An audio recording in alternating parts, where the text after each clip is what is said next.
الحمدللہ رب العالمین والصلاة والسلام علی رسول الامین وعلی آلہ وصحبہ اجمعین اما بعد۔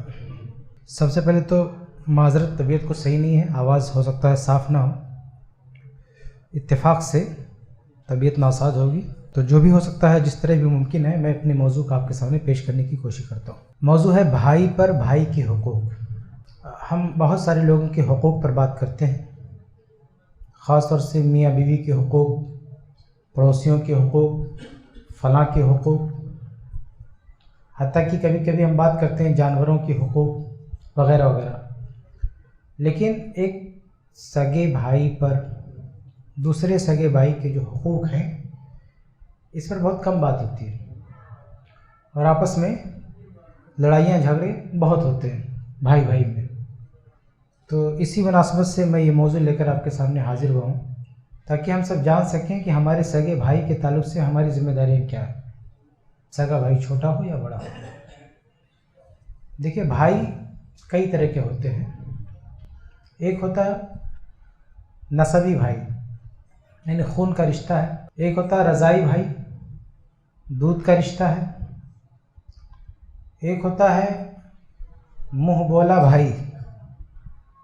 جب ہجرت کر کے صحابہ مدینہ آئے تھے تو اس وقت وہاں کے جو پہلے سے مسلمان تھے، جن کو انصار کہا جاتا ہے، اللہ کے نبی صلی اللہ علیہ وسلم نے مہاجرین کو انصار کا بھائی بنا دیا تھا۔ اس کو کہہ سکتے ہیں منہ بولا بھائی، یعنی خون کا رشتہ نہیں تھا، دودھ کا بھی رشتہ نہیں تھا، لیکن منہ سے بول کے بھائی بنا دیا گیا۔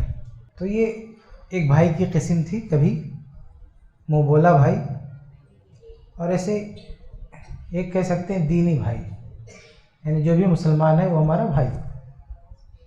تو یہ چار قسمیں ہو سکتی ہیں بھائی کی، لیکن ہم جس قسم پہ بات کریں گے وہ نسبی بھائی ہے، یعنی جس کا ہم سے خون کا رشتہ ہے، یعنی جس کو ہم سگا بھائی کہتے ہیں یا باپ شریک بھائی کہہ لیں اگر دو شادی کی ہے باپ نے تو ایسے بھائی پر اس کے بھائی کے کیا حقوق ہیں وہ ہمارا موضوع ہے۔ ٹھیک،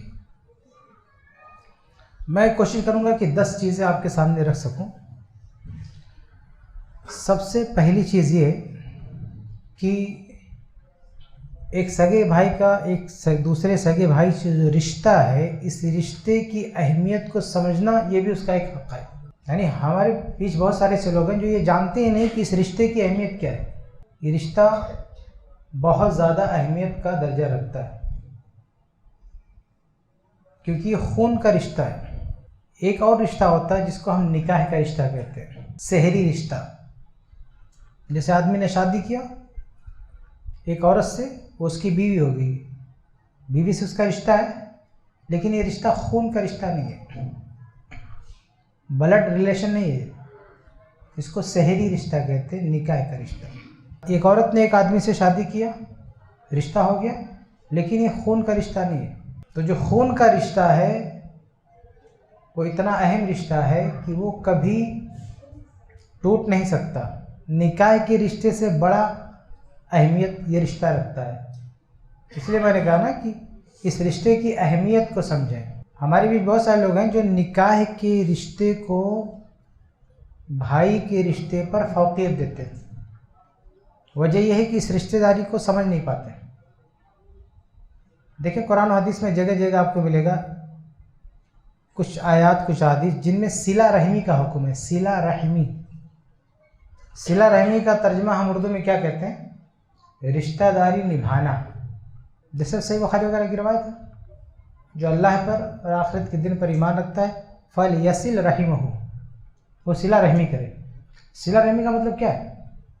اردو میں ہم بولتے ہیں رشتہ داری نبھاؤ، لیکن اگر ایک آدمی اپنی بیوی کے ساتھ رشتہ داری نبھا رہا ہے تو اس حدیث پہ عمل نہیں کر رہا ہے۔ ایک عورت اپنے شوہر کے ساتھ رشتہ داری نبھا رہی ہے، اس حدیث پر عمل نہیں کر رہی۔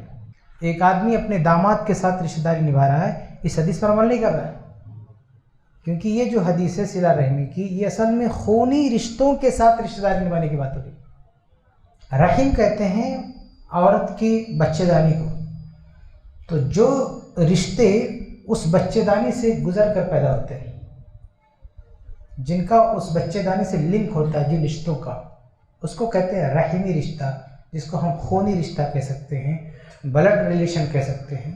تو جو حدیث میں کہا فَلْيَصِلْ رَحِمَهُ، اس سے مراد کیا؟ رحمی رشتہ، جو خون کا رشتہ ہے اسے نبھاؤ۔ خونی رشتے کا مطلب یہ ہے کہ عورتیں نہیں سنیں گی تو چلے گا، اصل بھائی کا ٹاپک ہے، ٹھیک ہے؟ اس لیے جتنا بول پا رہا ہوں اتنا بولنے دیجیے، نہیں تو وہ بھی بہت چلا جائے گا۔ تو میں یہ کہہ رہا تھا کہ جو خونی رشتہ ہے اس رشتے کی اہمیت کو سمجھیے۔ اس رشتے کی اہمیت کیا ہے؟ اس رشتے کی اہمیت اتنی زیادہ ہے کہ صلہ رحمی کی جو تاکید ہے قرآن و حدیث میں، اس سے تعلق رکھتا ہے رشتہ، میاں بیوی کے رشتے سے تعلق نہیں رکھتا۔ اس رشتے کی اہمیت یہ ہے کہ اسے آپ کسی بھی درجے میں ختم نہیں کر سکتے، اس رشتے کو آپ توڑ نہیں سکتے۔ جیسے میاں بیوی کا رشتہ توڑا جا سکتا ہے، طلاق ہوا ٹوٹ جائے گا رشتہ، بلکہ کبھی ایک وقت آئے گا کہ توڑنا ضروری ہو جاتا ہے۔ میاں بیوی کا رشتہ حالات کبھی ایسے آتے ہیں کہ اس کو توڑنا فرض ہو جاتا ہے، ضروری ہو جاتا ہے کہ رشتہ آپ ختم کر دیں۔ لیکن بھائی بھائی کا رشتہ کبھی بھی ایسا موڑ نہیں آ سکتا کہ قرآن و حدیث میں اس کی گنجائش ہو کہ آپ یہ رشتہ توڑ دیں، کبھی بھی۔ حتیٰ کہ بھائی، مطلب یہ سمجھ لیجیے کہ اگر وہ کتنا بھی بددین ہو جائے تب بھی ایک بھائی ہونے کے ناطے آپ کی یہ ذمہ داری ہوگی کہ آپ اس کا خیال رکھیں، آپ اس کی رشتہ داری نبھائیں۔ اس رشتے، حتیٰ کہ اگر یہ رشتہ ٹوٹ رہا ہو تو اس کے جوڑنے کا حکم ہے۔ قرآن حدیث میں بہت ساری دلائل ہیں، جیسے بخاری کی حدیث ہے نا کہ لیس الواصل بالمکافی، رشتہ جوڑنے والا وہ نہیں ہے جو بدلے میں کوئی کام کرے، ولیکن الواصل الذی اذا قطعت رحمہ وصلها، رشتہ جوڑنے والا کون ہے کہ سامنے سے اگر کوئی رشتہ کاٹ رہا ہو تو یہ جوڑ دے، اس کو کہتے ہیں، یعنی ہمارا بھائی اگر ہم سے کٹنے کی کوشش کر رہا تو ہم آگے بڑھ کے صلح کر لیں، اس سے جڑ جائے، یہ ہے صلہ رحمی۔ تو جو خونی رشتے ہیں، یہ رشتے اگر ٹوٹ رہے ہوں تو شریعت کیا کہتی ہے؟ ان کو جوڑو۔ یہ رشتے اگر ٹوٹ رہے ہوں تو شریعت کہتی ہے جوڑو۔ اور جو نکاح کے رشتے ہیں اگر یہ ٹوٹ رہا ہو تو کبھی کبھی شریعت کہتی ہے توڑو، فنش، ختم کرو۔ لیکن بھائی بھائی کا رشتہ شریعت کسی بھی موڑ پہ نہیں کہتی کہ ختم کرو، چاہے حالات کیسے بھی ہوں۔ ایک بھائی دوسرے بھائی کے خون کا پیاسا ہو جائے، لیکن آپ کو شریعت میں اس بات کی گنجائش کہیں نہیں ملے گی کہ وہ رشتہ ختم کر دو، بلکہ ہر حال میں تاکید یہ ملے گی کہ اس کو کسی طرح سنبھالو، کسی طرح مینیج کرو آپ اس کو، وہ رشتہ ٹوٹنے نہ پائے۔ تو یہ ہے پہلی چیز کہ ہمیں اس رشتے کی جو نوعیت ہے نا اس کی اہمیت کو سمجھنا چاہیے، اور اس کی تھوڑی بہت بات آگے بھی آئے گی، میں تھوڑا سا لوٹوں گا اس رشتے کی اہمیت پر، لیکن ابھی آگے بڑھتے ہیں۔ دوست، یہ پہلا حق ہے بھائی کا کہ اس کا جو رشتہ ہے ہم اس کو سمجھیں، اس کی ویلیو، اس کی قدر کو ہم جانیں کہ ہمارا اس سے رشتہ خون کا ہے، یہ بہت بڑا رشتہ ہے، جو خون کا رشتہ بہت بڑا رشتہ ہے۔ دوسری بات یہ کہ قرآن و حدیث میں بھائی کی جو بھی حقوق بتائے گئے ہیں عام الفاظ میں، اس کا سب سے پہلا مستحق ہمارا سگا بھائی ہے۔ جیسے قرآن حدیث میں آپ کو جگہ جگہ ملے گا کہ ایک بھائی کا ایک بھائی پر حق ہے، ملو تو سلام کرو، دعوت دے تو دعوت قبول کرو، چھینک آئے تو یرحمک اللہ کہو، بیمار ہو جائے تو عیادت کرو، اس کے جنازے میں شرکت کرو۔ یہ ایک لمبی فہرست ہے، یہ جو دینی بھائی کے حوالے سے ہے۔ تو یہ ساری باتیں ہمارے سگے بھائی کے ساتھ ہو تو ہماری ذمہ داری اور بڑھ جاتی ہے کہ ہم اس کا ساتھ دیں۔ یہ دوسری چیز۔ تیسری چیز ہے خیر خواہی۔ اپنے سگے بھائی کا ہمیشہ خیر خواہ ہونا چاہیے، اور سب سے بڑی خیر خواہی یہ ہے کہ اسے دین کی طرف لانے کی کوشش کریں۔ اگر ہمارا سگا بھائی چھوٹا ہو یا بڑا، اگر وہ دیندار نہیں ہے تو ہم پوری کوشش کریں کہ کسی طرح اس کو دیندار بنائیں، نمازی بنائیں، توحید پر نہیں تو توحید پر لائیں، سنت سے دور ہے تو سنت سے قریب لائیں۔ اللہ کے نبی صلی اللہ علیہ وسلم کو حکم ہوا تھا وَأَنذِرْ عَشِيرَتَكَ الْأَقْرَبِينَ، کہ آپ کے جو قریبی لوگ ہیں سب سے پہلے ان کو ڈراؤ، ان کو سمجھاؤ، ان کو بتاؤ تو اگر ہمارے پاس کوئی دینی علم ہے تو ہماری ذمہ داری ہونی چاہیے کہ سب سے پہلے ہم اپنے بھائی کو بتائیں، اپنے بھائی کو صحیح راستے پر لائیں اگر وہ صحیح راستے پر نہیں ہے، دین کے راستے پر نہیں ہے۔ چوتھی چیز ہے جو بہت ہی اہم ہے، بہت ہی اہم ہے، اس کو میں تھوڑا سا لمبا کھینچوں گا، اور وہ ہے مالی اعتبار سے تعاون۔ اپنے سگے بھائی کا مالی اعتبار سے تعاون۔ آج ہمارے بیچ میں تھوڑا بہت اگر کوئی جانکاری حاصل کر لیتا ہے دین کی تو ایک ڈائلاگ بہت بولتا ہے کہ بھائی کے مال میں بھائی کا حصہ نہیں ہے۔ یہ ایسا لگ رہا ہے کہ آسمان سے کوئی وحی نازل ہو گئی ہے، کسی مولوی کے پاس بیٹھ جائے گا اور سن لے گا کہ بھائی کے مال میں بھائی کا حق نہیں، تو ایسا اچھل کود مچائے گا کہ ایسا لگ رہا ہے جبریل بھی اس کے بعد اتر کے گئے کہ بھائی کے مال میں بھائی کا حق نہیں۔ حالانکہ یہ گپ ہے، یہ بالکل گپ ہے۔ اس طرح سے علی الاطلاق کہنا کہ بھائی کے مال میں بھائی کا حق نہیں ہے، یہ بہت بڑی بیوقوفی ہے۔ کیسے نہیں حق ہے بھائی؟ وراثت میں بھی حق ہے، ہاں بعض حالات میں حق نہیں ہے، لیکن ایسے کلی طور پہ کہہ دینا کہ حق ہی نہیں ہے، یہ بہت ہی غلط بات ہے۔ آج کل دیکھیے ایک آدمی مر جاتا ہے تو سمجھتے ہیں اس کے بال بچے ہیں یا اس کی بیوی ہے، وہ سارا مال اسی کا ہے۔ حالانکہ کبھی کبھی ایسا ہوتا ہے کہ اگر ایک آدمی مر گیا اور اس کے پاس 4 کروڑ ہیں اور اس کی ایک بیوی ہے، اس کا ایک سگا بھائی ہے۔ ایک آدمی مر گیا، اس کی اولاد نہیں، اس کی بیوی ہے اور ایک سگا بھائی ہے، 2 ہی لوگ ہیں۔ 4 کروڑ چھوڑ کے مرا، بیوی کو کتنا ملے گا؟ آپ کو پتا ہے کہ ایک آدمی اگر 4 کروڑ چھوڑ کے مر گیا، اس کے پاس صرف 2 ہی لوگ ہیں رشتہ داروں میں، ایک اس کی بیوی، ایک اس کا سگا بھائی۔ بیوی کو کتنا ملے گا؟ 1 کروڑ ملے گا۔ کتنا ملے گا؟ 1 کروڑ۔ اور بھائی کو کتنا ملے گا؟ 3 کروڑ ملے گا۔ سمجھ رہے؟ ہمارا سماج اس کو ہضم کر پائے گا؟ جو اچھل کود مچاتا ہے کہ بھائی کے مال میں بھائی کا حصہ نہیں ہے، ایسے نہیں حصہ ہے؟ اس کنڈیشن میں حصہ ہے، بیوی سے 3 گنا زیادہ حصہ ہے سگا بھائی۔ پھر سے دوہرا رہا ہوں، 4 کروڑ چھوڑ کے کوئی مرتا ہے، اس کی بیوی ہے تو بیوی لے گی صرف 1 کروڑ اور 3 کروڑ کون لے گا؟ بھائی۔ بھائی کی جگہ اگر بہن ہو،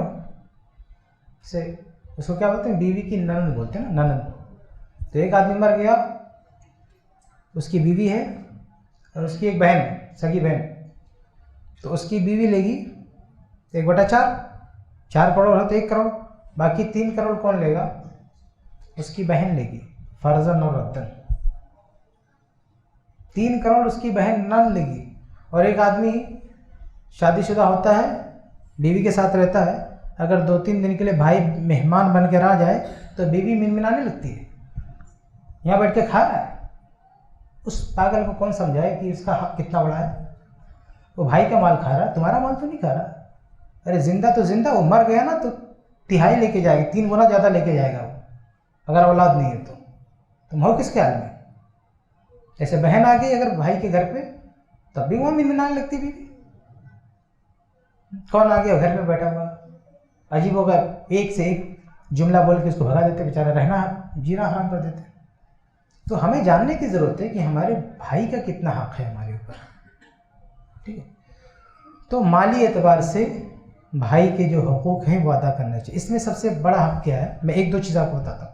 سب سے بڑا حق یہ ہے کہ باپ کے مرنے کے بعد اس کی وراثت میں ہمارے کمزور بھائیوں کا جو حق ہے وہ ہم اسے دلا کے رہیں۔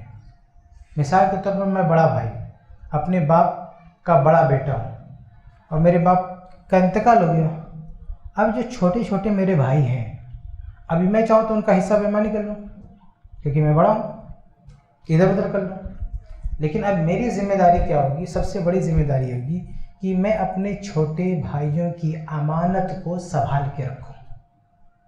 جب وہ بڑے ہو جائیں، اس لائق ہو جائیں کہ ان کا مال ہینڈ اوور کیا جا سکتا ہے تو میں ان کے حوالے کر دوں، لیکن جب تک وہ بڑے نہیں ہوتے، بھائی کی ذمہ داری نبھاتی ہوئی ان کے مال کی حفاظت کروں جو باپ سے ملا ہے، یعنی کہ میں قبضہ کر کے بڑھی ہوں پوری ایمانداری کے ساتھ۔ اور اللہ تعالیٰ نے قرآن میں جہاں وراثت کے مسائل بیان کیے ہیں اور جہاں سب سے پہلے اللہ نے یہی بیان کیا ہے، وراثت کا مسئلہ بتاتے ہوئے سورہ نساء سورہ 4 آیت 11 میں کیا کہا، یوصیکم اللہ فی اولادکم للذکر مثل حظ الانثیین، اولاد کا حصہ سب سے پہلے بتایا، لیکن اس سے پہلے کی آیت میں اللہ تعالیٰ نے کیا کہا، وَلْيَخْشَ الَّذِينَ لَوْ تَرَكُوا مِنْ خَلْفِهِمْ ذُرِّيَّةً ضِعَافًا خَافُوا عَلَيْهِمْ فَلْيَتَّقُوا اللَّهَ وَلْيَقُولُوا قَوْلًا سَدِيدًا، کہ وہ لوگ ڈریں۔